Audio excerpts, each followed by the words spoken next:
अगावांता का वो साळिया, साजुका का शिळिया, विवेकु का उळेया नाही जैसा।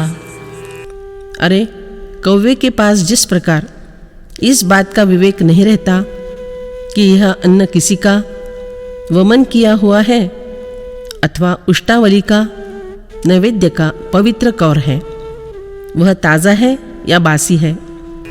तैसे निषिद्ध सांडू निजावे, का विहित आदरे घेयावे, ये विषय विवंचने स्वभावे निर्णय चिजे। उसी प्रकार वह ज्ञान स्वभावता ही इस विषय के संबंध में तारतम्य रखना नहीं जानता कि जो निषिद्ध है उसे छोड़ देना चाहिए अथवा जो शास्त्रविहित है उसे आदरपूर्वक स्वीकारना चाहिए। जे तुले आड पडे दिठी, ते तुले घे विषयांसाठी, मग स्त्री द्रव्य वाटी शिष्णोदरा। जो उन समस्त चीज़ों को उपभोग्य विषय समझता है जिन पर उसकी नज़र पड़ जाती है, फिर स्त्री को काम भोग के लिए और धन को उदर भरण के काम में बांट देता है। तीर्थ अतीर्थ हे भाख, उदकी नास नोळख, तहान बोळे ते सुख वाचून या। प्यास बुझती है, बस यही पानी से मिलने वाला सुख है। इसके अतिरिक्त पानी के संबंध में उसे इन शब्दों की पहचान ही नहीं रहती कि यह पवित्र तीर्थ है अथवा यह अपवित्र पानी है। तिया परे खाद्या खाद्य, नान म्हणे नित्यानित्य, तोंडा आवडे ते मेद्य ऐसा बोधो। उसी प्रकार जो कुछ कहता ही नहीं कि कुछ पदार्थ भक्ष्य तथा कुछ अभक्ष्य होते हैं, कुछ नित्य खाने के, कुछ किसी विशेष प्रसंग में खाने के होते हैं, उसे बस इतना ही ज्ञान होता है कि जो कुछ मुँह को भाता है उसी पदार्थ को जठराग्नि में डालने का हवन द्रव्य समझकर हड़प कर जाना। आणि स्त्री जात ते तुके, त्वचेंद्रियेची ओळखे, तिये विखी सोयरिके एकुच बंधू। और समस्त स्त्री जाति को स्पर्शेंद्रिय से ही पहचाना जाता है। स्त्री विषयक संबंध में स्पर्शेंद्रिय यही एक बांधव अथवा बंधन अर्थात मार्गदर्शक होता है। पै स्वार्था जे उपकरे, ते याची नाव सोयरे, देह संबंधुन सरे जये ज्ञानी। देखो, जो मतलब के काम आ जाता है उसी का नाम रिश्तेदार। इस प्रकार जिस ज्ञान में खून का रिश्ता मंजूर नहीं होता, मृत्यूचे आघवेची अन्न, आघवेची आगी इंधन, तैसे जगाचेची आपुले धन, तामसा ज्ञाना। जिस प्रकार सभी पदार्थ मृत्यु का भक्ष्य है, सभी पदार्थ अग्नि के लिए ईंधन रूप है, उसी प्रकार तामस ज्ञान जगत के धन को अपना ही धन समझता है। ऐसे निविश्व सकळ, जे विखो मानी निखळ, ते या एक जाणे फळ देह भरण। इस प्रकार जो ज्ञान सारे विश्व को निराभोग का ही विषय मानता है, उसका फल यह एक शरीर का पोषण होता है, ऐसा समझो। आकाश पतिता नीरा, जैसा सिंधुची एक उथारा, तैसे कृत्य जात उदरा, लागीची बुझे। जिस प्रकार आकाश से गिरे हुए जल का अंतिम आश्रय स्थान एकमात्र समुद्र ही होता है, उसी प्रकार यह समझ लो कि तामस ज्ञान के सभी कर्म एकमात्र उदर भरण के लिए ही होते हैं। वाचूनी स्वर्ग नरक आथी, ते या हेतु प्रवृत्ति निवृत्ती, ये आघविये विखीराती, जाणीवेचिते। खाना पीना भोग भोगना इत्यादि कल्पनाओं के आगे जाकर कोई स्वर्ग अथवा नरक नाम की चीज है और उन्हें प्राप्त होने के कारण प्रवृत्ति तथा निवृत्ति है। इन सब की जानकारी के लिए जिस ज्ञान में सिर्फ वह अंधकार ही होता है। जे देहखंडा नाव आत्मा ईश्वर पाषाण प्रतिमा एया परवती प्रमा चढ़ोची नेणे। क्योंकि जिस बुद्धि की उड़ान उस ऊंचाई के ऊपर जाना जानती ही नहीं, और वह बस इतना ही जानती है, यह 3.5 हाथ की देह ही आत्मा है और पत्थर की मूर्ति यही ईश्वर है। म्हणे पडिले निशरीरे केले नसी आत्माची सरे मा भोगावे या उरे कोणे वेखे। वह कहती है, शरीरपात होते ही किए हुए कर्मों सहित आत्मा ही नष्ट हो जाती है, तब कर्म भोग भोगने के लिए कौन से रूप में बच जाना। ना ईश्वर पाहता आहे तो भोगवे हे जरी होये तरी देवोची खाये विकोनिया। और विचार करने पर यदि वह इस बात को सच मान ले कि ईश्वर है और वह कर्म के भोग करवाता है, तब फिर वह मूर्ति को तथा प्रतिमाओं को बेचकर खा जाती है। कहती है, ऐसा देव घर में नहीं रखना चाहिए। गावीचे देऊळेश्वर नियामकची होती साचार तरी देशीचे डोंगर उगे असती। गांव के मंदिर में पत्थर की जो मूर्ति रखी हुई है, वह यदि सत्ता का धाक जमाती है, तो फिर गांव के नज़दीक के पहाड़ शांत क्यों रहते हैं, अर्थात वे भी नियामक क्यों नहीं ठहरते। ऐसे निविपाये देवो मानिजे तरी पाखाण मात्रच जाणिजे आणि आत्मा तव म्हणिजे देहातेची। इस तरह यदि गलती से भी कभी यह मान लिया जाए कि देव नाम की कोई चीज है, तो केवल पत्थर को ही देव माना जाता है। आत्मा तो देह का ही नाम होता है।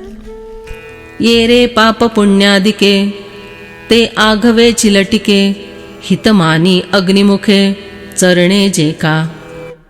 वह बुद्धि अन्य पाप पुण्य आदि सभी कल्पनाओं को झूठ मानती है और अग्नि के समान किसी विधि निषेध का पालन किए बिना जो सामने आ जाता है, उसी का यथेच्छ सेवन करने में ही अपना कल्याण समझती है।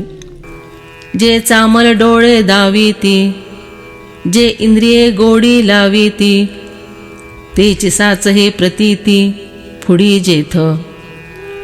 जिस ज्ञान का यह दृढ़ अनुभव होता है कि वही सच्चा होता है, जो चर्म चक्षुओं को दिखाई देता है अथवा जो विषय इंद्रियों को चस्का लगाते हैं।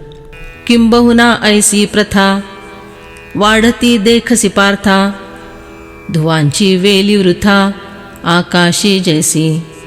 हे अर्जुन, यदि संक्षेप में कहा जाए तो इस विचार प्रणाली को तुम इस प्रकार बढ़ती हुई देखोगे कि जैसी आकाश की धुएं की लता व्यर्थ ही निष्फल बढ़ती जाती है।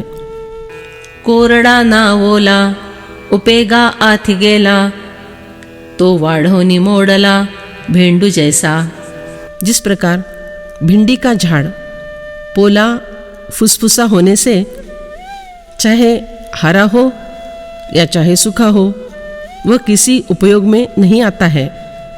वह आप ही आप बढ़ता बढ़ता अंततः नष्ट हो जाता है। नाना उसाची कणिसे का नपुंसके माणसे वन लागले का जैसे सावेरीचे। अथवा ऊख में आए हुए बाल अर्थात तुर्रा, अथवा नपुंसक मनुष्य अथवा सेमल वृक्षों का घना वन। ना तरी बाळकाचे मन का चोरा घरीचे धन अथवा जैसे गलस्तन शेळीचे। अथवा बालक का मन अथवा चोर के घर का धन अथवा बकरी के गले में निकले हुए स्तन।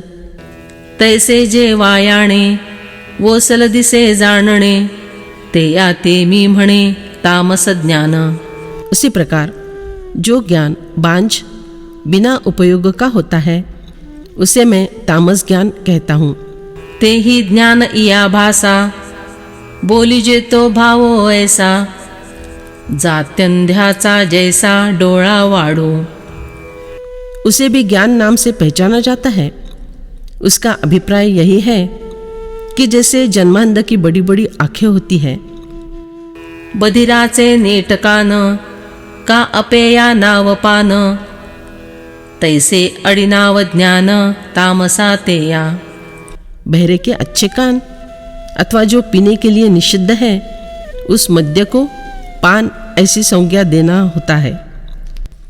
उसी प्रकार उस तामस ज्ञान का ज्ञान यह उपनाम अर्थात अर्थशून्य संज्ञा है। हे असो केती बोलावे, तरी ऐसे जे देखावे, ते ज्ञान नव्हे जाणावे डोळसतम। अब यह बात रहने दो और कितना वर्णन किया जाए, तो इस प्रकार का लक्षण जहाँ दिखाई देता हो वह ज्ञान नहीं है। उसे तो ऐसा ही प्रकार समझना चाहिए जैसे कि नाम तो आँख होता है, परंतु वहाँ प्रत्यक्ष में अंधेरा होता है, वैसे ही नाम ज्ञान है, परंतु है प्रत्यक्ष अज्ञान। एवं तिही गुणी भेदिले एथ लक्षणी, ज्ञान श्रोतृ शिरोमणी दाविले तुझ। हे श्रोतृ श्रेष्ठ अर्जुन, यहाँ इस प्रकार तीनों गुणों के कारण 3 प्रकारों में बांटा गया वह लक्षण युक्त ज्ञान तुम्हें बतला दिया है। आता ये या चित्री प्रकारा, ज्ञानाचे निधनुर्धरा, प्रकाशे होती गोचरा, करते या क्रिया। हे अर्जुन, अब इस त्रिविध ज्ञान के प्रकाश से कर्ता की क्रियाएं प्रकाशित होती है। म्हणोनी कर्म पैगा, अनुसरे ती भागा, मोहोरे जाले या वोगा, पाणी जैसे। तो अरे, इसीलिए कर्म ज्ञान के तीनों विभागों का उसी प्रकार अनुकरण करता है जिस प्रकार पानी सामने आने वाले प्रवाह की दिशा के अनुसार बहता है। तेचे ज्ञानत्रयी वंशे, त्रिविध कर्म जे असे, तेथ सात्विकते ऐसे परिस आथी। वही कर्म जो ज्ञान की त्रिविध अर्थात शास्त्र प्रत्यय, गुरु प्रत्यय और आत्म प्रत्यय इन परंपराओं के द्वारा मिलता है, वह गुणों के अनुसार 3 प्रकार का होता है। उसमें से पहला सात्विक कर्म इस प्रकार का होता है, अर्थात उसके लक्षण सुनो। नियतौ संगरहित मराग द्वेषत कृतम, अफल प्रेप्सुना कर्म यत्तत् सात्विकमुच्यते। जो कर्म शास्त्र विधि से नियत किया हुआ और कर्तृत्वाभिमान से रहित हो तथा फलेच्छा रहित मनुष्य के द्वारा बिना राग द्वेष के किया हुआ हो, वह सात्विक कहा जाता है। तरी स्वाधिकाराचे निमार्गे, आले जे मानिले आंगे, पतिव्रतेचे निपरिष्वंगे, प्रियाते जैसे। जिस प्रकार पतिव्रता का आलिंगन अपने प्रियतम का स्वीकार करता है, उसी प्रकार का वह कर्म होता है जो अपने वर्णाश्रम धर्म के मार्ग से आया हुआ और मान्य किया होता है। सावळे या आंगा चंदन, का प्रमदा लोचना अंजन, तैसे अधिकारासी मंडन नित्यपणे। जैसे सावले शरीर में चंदन की ऊटी अथवा सुंदर स्त्री के नेत्रों में काजल शोभा देता है, वैसे ही जो कर्म नित्य होने के कारण वर्णाश्रम धर्म के अनुसार प्राप्त हुए अधिकार का भूषण होता है। ते नित्य कर्म फळे भले, निमित्तिकेसी सावा इले, होये सोनेयासी जोडले, सौरभ्य जैसे। वह नित्य कर्म यदि नैमित्तिक कर्म की सहायता से किया जाए तो फिर उसी प्रकार उत्तम रीति से फलित होता है, जिस प्रकार मानो सोने में सुगंध ही आ गई है